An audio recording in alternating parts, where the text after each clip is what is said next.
اگه ساعتت رو روی دست چپت میبندی، همین الان درش بیار و ببند به دست راستت. اگه هم معمولا دست راستت میبندیش، ببند به دست چپت. خب الان چه حسی داری؟ در واقع اولین چیزی که داری حس میکنی سنگینی ساعت روی مچ دستته. برای اولین بار داری حس سنگینی ساعت رو تجربه میکنی و با خودت میگی این ساعت چقدر سنگینه. تو همین لحظه مغزت شروع میکنه به سیگنال فرستادن که ساعت رو برگردونی روی همون دست قبلی. چرا؟ چون مغز همیشه مسیر کم زحمت‌تر رو انتخاب میکنه و هر چیزی که براش آشنا باشه رو میخواد دوباره و دوباره تکرار کنه.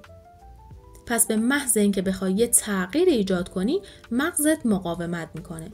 درست مثل مسواک زدن با دست مخالفت.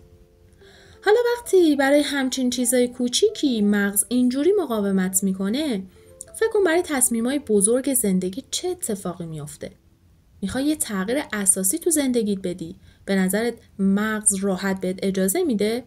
نه، اون هی پیام میده نکن، انجامش نده، همینجوری همه چی خوبه. اما یه نکته مهم هست، اگه همین ساعت رو چند روز روی اون دست مخالفت نگه داری، کم کم مغز بهش عادت میکنه. و این یعنی چی؟ یعنی هر عادت جدیدی رو اگه ادامه بدی، بعد از یه مدت برای مغزت تبدیل میشه به یه چیز آشنا و راحت. پس تعجب نکن اگه وقتی میخوای یه تصمیم جدید بگیری یا یه تغییر مهم تو زندگیت انجام بدی، مغزت جلوت رو میگیره. این مشکل تو نیست، این ماهیت مغزه. شاید این آخرین بار باشه که داری این ویدیوی من رو میبینی. پس همین الان کانال من رو دنبال کن تا بهت یاد بدم چجوری ورژن بهتری از خودت رو بسازی.